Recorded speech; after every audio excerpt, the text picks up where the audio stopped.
Торгово-промышленная палата Туркменистана стала центром значимого международного события – открытия туркмено-иранского бизнес-форума, организованного в рамках 16-й специализированной выставки Ирана «Агрофуд». Форум объединил представителей бизнеса, предпринимателей и официальных лиц обеих стран, продемонстрировав стремление к углублению торгово-экономического взаимодействия.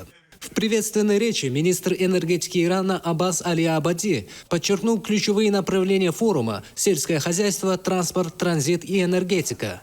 Эти сектора представляют наибольший потенциал для расширения двусторонней торговли и реализации совместных инфраструктурных проектов. Форум собрал более 60 ведущих иранских компаний, представляющих широкий спектр отраслей – от агропромышленности до высокотехнологичных услуг. Среди наиболее заметных участников – компания «Моган», один из крупнейших игроков аграрного сектора Ирана.